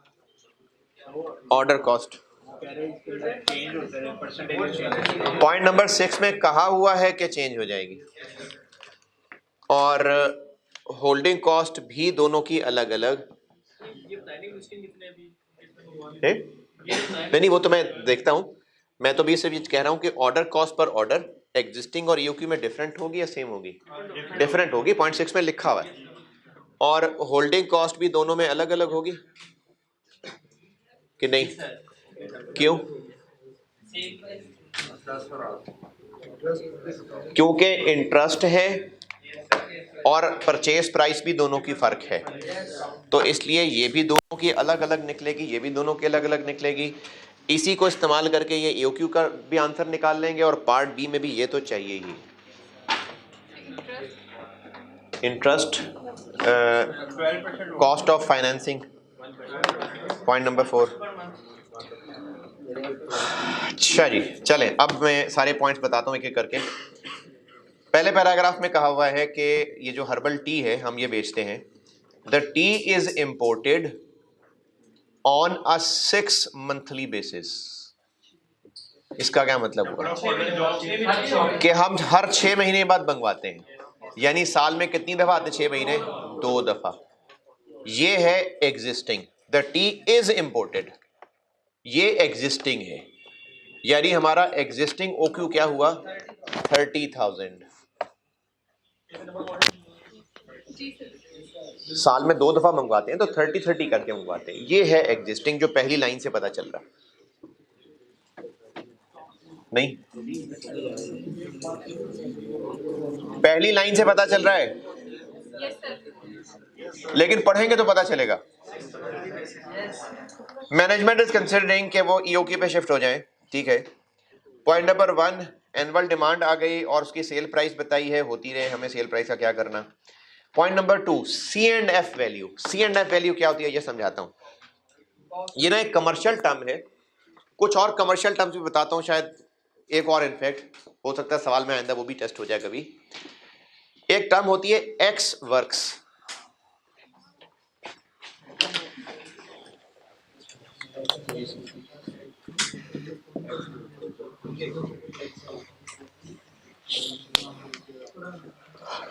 एक टर्म इस सवाल में है सी एंड एफ, इसको सी एफ आर भी कहते हैं।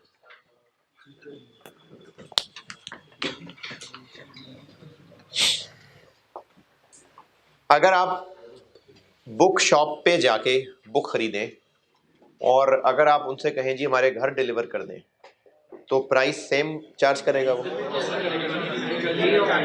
अब वो हो सकता है डिलीवरी चार्जेस के नाम से अलग से पैसे ले ले, या हो सकता है वो कहे कि अगर शॉप पे आके खरीदनी है तो हम आपको 800 रुपए की बेचेंगे, अगर घर डिलीवर करानी है तो 1000 रुपए की बेचेंगे। अब वो ये कह नहीं रहा कि 200 रुपए चार्जेस, 1000 रुपए प्राइस बता रहा है, उसमें घर पहुंचाना भी इंक्लूडेड है, यानी इस प्राइस में पहुंचाने तक की सर्विस भी शामिल है। इसको सी एंड एफ कहते हैं, cost and freight. Cost and freight, freight किराए को कहते हैं फ्रेट। तो अगर कोई supplier value C and F बता रहा है तो इसका मतलब है वो होम डिलीवर करेगा, और अगर वो कोई वैल्यू एक्स वर्क्स बता रहा है तो एक्स वर्क्स कहते हैं कि कस्टमर को कहा जा रहा है कि तुम खुद आके यहां से चीजें पिक कर लेना, तो इतने की मिलेंगी। जो मैंने भी बुक शॉप की मिसाल दी है, तो बुक शॉप वाला कह रहा है कि जी 800 रुपए की प्राइस एक्स वर्क्स प्राइस है और 1000 रुपए की price C and F price है। अब हम 1000 रुपए 800 का फर्क भी नहीं समझ आया। 800 और 1000 का फर्क नहीं समझ आया। तो जो सप्लायर 800 रुपए प्राइस बता रहा है उसको एक्स वर्क्स प्राइस कहते हैं, और जो वो 1000 रुपए प्राइस बता रहा है वो सी एंड एफ प्राइस बता रहा है। ये कमर्शियल टर्म्स, ये इशारे हैं कि सप्लायर के साथ क्या तय हुआ है। अगर वो कह रहा है कि C&F वैल्यू बता रहा हूं मैं, तो उसका मतलब अंडरस्टूड है कि वो हमें पहुंचा के देगा। सर हम किसी भी शॉप पे जाकर कोई भी चीज है तो एक्चुअल प्राइस ही बताता है। हाँ जी। अब हमारे लिए क्या रेलिवेंट है? हमारे लिए रेलिवेंट ये है कि परचेज प्राइस है ये बस, तो बस परचेज प्राइस है। तो ये जो पॉइंट नंबर 2 में बताई हुई, ये परचेज प्राइस बताई हुई है। नहीं, डायरेक्टली वो डिलीवरी चार्जेस इंक्लूड करके नहीं पैसे कह रहा। वो ये नहीं कह रहा कि मैं इतने पैसे डिलीवरी चार्जेस के ले रहा हूं, वो कह रहा है बस इतने की चीज बेचेंगे हम आपको। तो हमारे लिए वो परचेज वैल्यू है बस, क्योंकि हमें नहीं पता ना कि वो उसमें कितने पैसे डिलीवरी के रख रहा है। बस उसने हमें 2 प्राइसेस क्या पता बताई हो, तो हम जिस प्राइस पे उससे खरीद रहे होंगे बस वो हमारे लिए परचेज प्राइस। तो ये जो 900 रुपए है ये परचेज प्राइस, फिर वो ऑर्डर कॉस्ट बन जाती है। अगर उसने कहा होता 900 रुपए का ये है और 50 रुपए ट्रांसपोर्टेशन है, तो फिर वो ट्रांसपोर्टेशन ऑर्डर कॉस्ट होती। C&F वैल्यू ये हमारी परचेज वैल्यू बताई हुई है। क्या जी? वो भी कॉस्ट एंड CRF नहीं, CFR। CFR वो ये FR फ्रेट ही है, freight.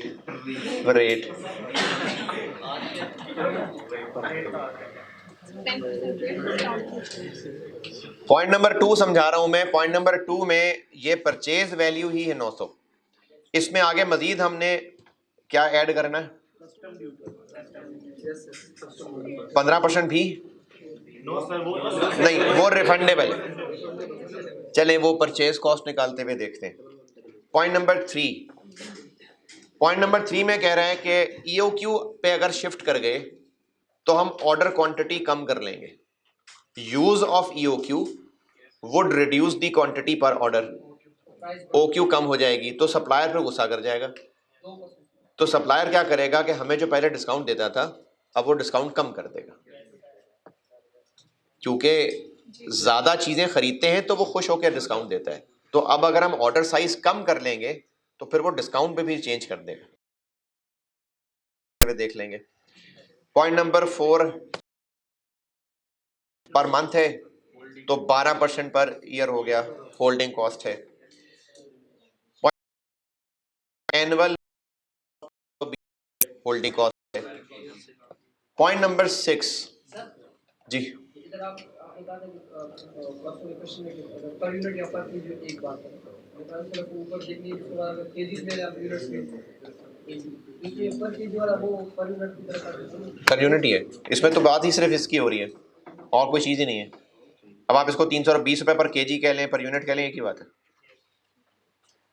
Point number 6 administrative cost of processing an order. An तो ये पर ऑर्डर, ये 90,000 पर ऑर्डर है। एन ऑर्डर, एन गैन नहीं, एन ऑर्डर। अभी इस वक्त अभी एग्जिस्टिंग की बात हो रही है। एग्जिस्टिंग हालात में पर ऑर्डर कॉस्ट 90,000 होती है।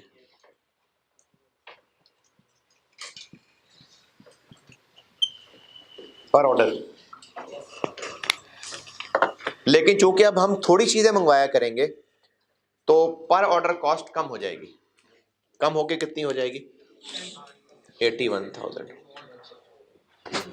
ये मैंने पॉइंट नंबर 6 सामने लिखा है।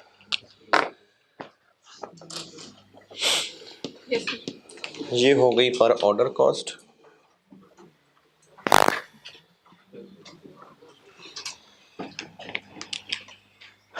चलें होल्डिंग कॉस्ट के लिए दोबारा ऊपर से आते हैं। तो फिर नंबर ऑफ ऑर्डर्स बताता, बल्कि नंबर ऑफ ऑर्डर्स तो बता दिए इनफैक्ट, ऊपर जो 6 मंथली का था 2, फिर हम उसको 2 से डिवाइड करके पर ऑर्डर निकालते हैं। फिर चेंज हो जाती है, स्टेटमेंट चेंज हो जाती है। फिर एक तो हो गई एनुअल स्टोरेज कॉस्ट 320, और एक है इंटरेस्ट कॉस्ट जो कि 12% है। 12% किस पे लगनी है? तो फिर परचेज प्राइस निकाल लेते हैं पहले। बता रहे हैं और कुछ ऐसे पहले ही जैसे बताया कि वो क्यों कम होगा, क्योंकि सवाल वाला कह रहे हो क्यों कम होगा। तो मतलब एक ही तो अभी हम कंप्लीट नहीं वो तो हमें नहीं पता ना, सवाल वाले को तो पता है ना। तो सवाल वाला कह रहा है कम होगा तो कम होगा।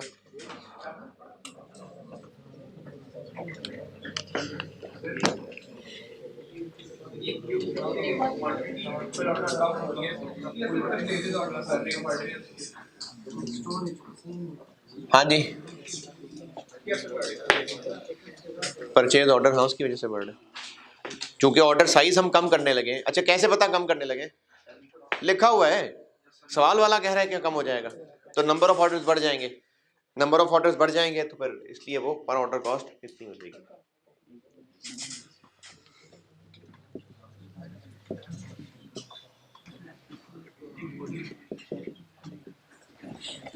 अभी हमें कितने का मिलता है, 900 का। तो उस 900 में हम ड्यूटी 20% ऐड करते हैं, तो ये बनता है 1080। हाँ तो हमें तो डिस्काउंट के बाद ही मिलता है ना, हमें तो 900 का मिलता है ना, तो ड्यूटी भी उसी पे पड़ेगी जितने का हम खरीदते हैं। देखें सप्लायर से नेगोशिएशन हो रही थी, सप्लायर ने बताया 50,000 की चीज दूंगा, हमने उसको नेगोशिएट करके 40,000 करवा लिया, तो हम तो 40 का खरीद रहे हैं ना, वो हमें 42 बता के हम 40 का खरीद लेते हैं। वो तो नेगोशिएशन है, हो सकता है वो ज्यादा कीमत बता रहा हो कि नेगोशिएशन के अंदर जरा डिस्काउंट दूंगा तो चलो कस्टमर खुश हो जाएगा। ये तो बस नेगोशिएशन की बातें होती हैं। असल में ट्रांजैक्शन कितने पे हो रही है, 900 पे, तो टैक्स वाले तो 900 रुपए के हिसाब से चलेंगे, उनको क्या पता सप्लायर ने क्या कीमत बताई थी। हम तो 900 की चीज खरीद रहे हैं ना, तो ड्यूटी तो 900 पे लगेगी। ईओक्यू में सेल टैक्स क्यों ना लिखूं, क्योंकि रिफंडेबल है। ईओक्यू वाले में ये चीज कितने की मिलेगी, इसको हमें पहले वापस ऊपर ले जाना पड़ेगा।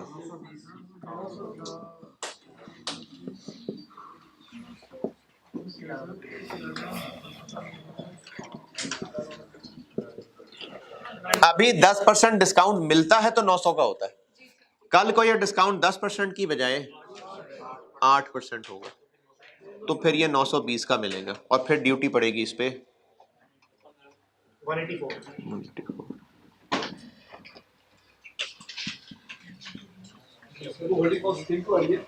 कहाँ 320 लिखा हुआ है, 320 सवाल में दिया हुआ 320।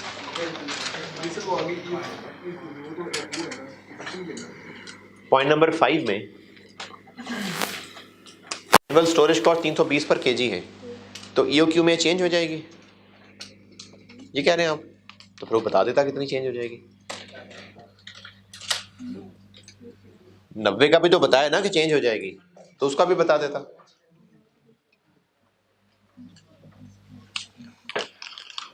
इंटरेस्ट कितने परसेंट है, 1080 पे 12% और 1104 पे 12%, 129.6। चलो खैर है 132.48 449.6 और 452.48।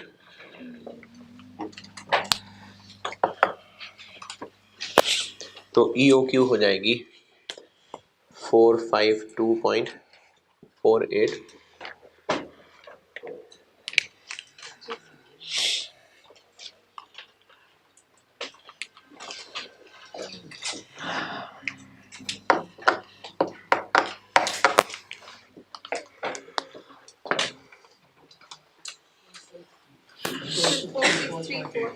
Four six 34.8 plus 5. Yes, sir.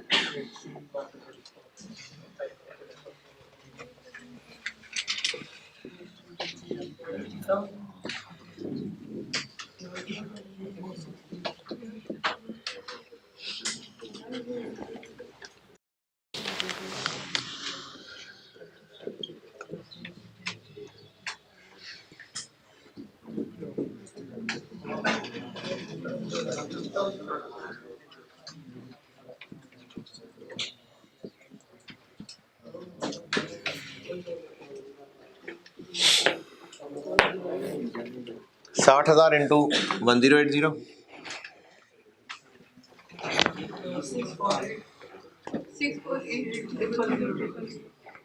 648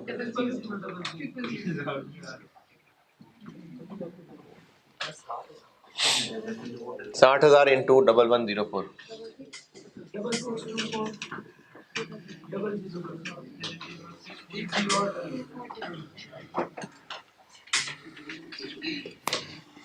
total order cost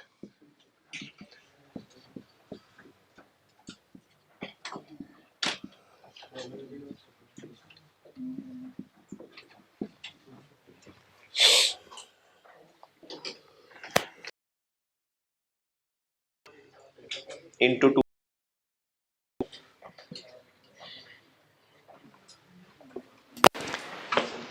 81,000 into 60,000 divide by 4635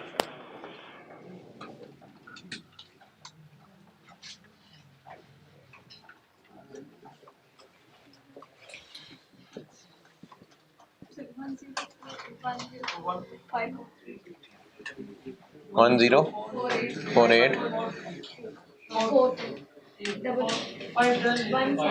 1048 5 4 4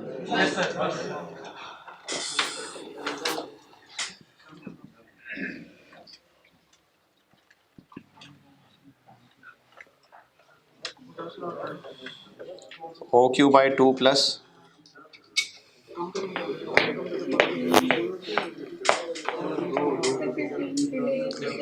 15 days पूरे साल की सेल 60,000 तो 15 की कितनी 2500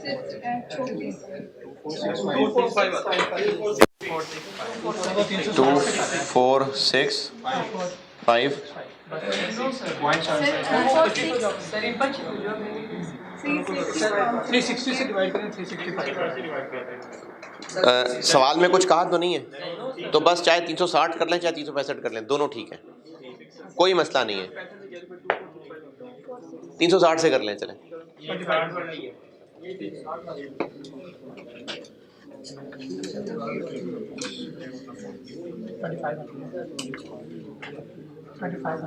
2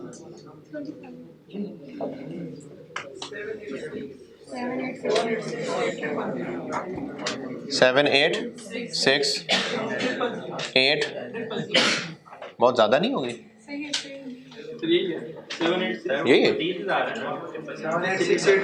अच्छा ये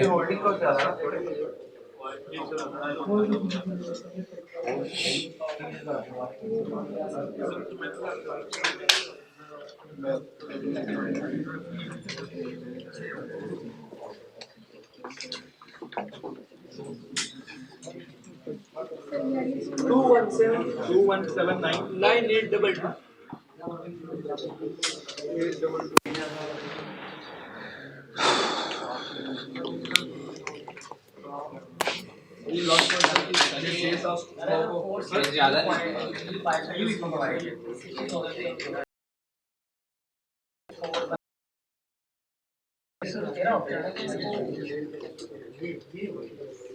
ये मैंने सेक्शन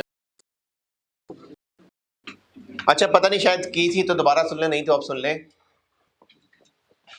जब एस्टिमेशंस हो रही होती है ना और एग्जाम पॉइंट ऑफ व्यू से भी सवाल एतराज़ ये है कि 4635 EOQ निकला है 60,000 को 4635 से डिवाइड करें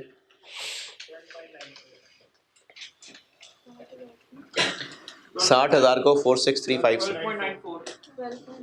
तो ये डिवाइड करके क्या निकाला है नंबर ऑफ ऑर्डर्स तो नंबर ऑफ ऑर्डर्स तो हो गए 12 पॉइंट तो 12.94 क्या होंगे 0.94 क्या होगा तो उसको 13 करें तो फिर उसके हिसाब से तो EOQ भी चेंज करनी पड़ेगी तो इतनी गहराई एक्सपेक्टेड नहीं है, यानी इतनी गहराई में इतना टची नहीं है एग्जामिनर कि स्टूडेंट इस बात का ख्याल रखे कि नंबर ऑफ ऑर्डर्स राउंड करने हैं कि नहीं करने।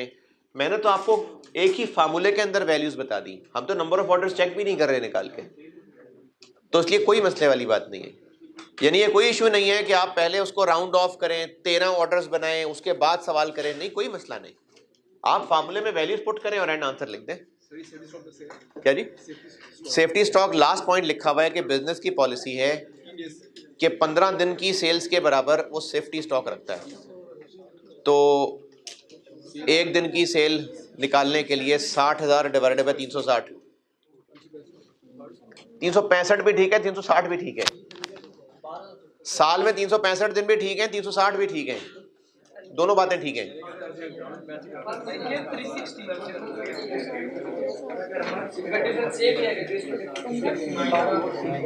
अगर आप साल के 365 दिन रख लें तो भी सही है, 360 रख लें तो भी सही है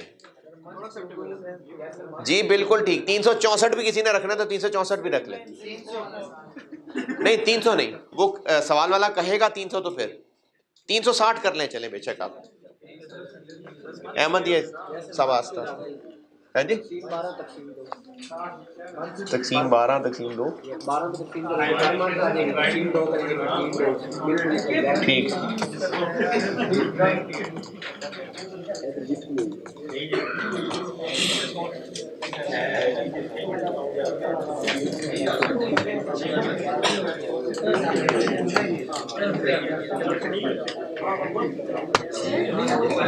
ठीक है जी, अल्लाह हाफिज। हाँ जी।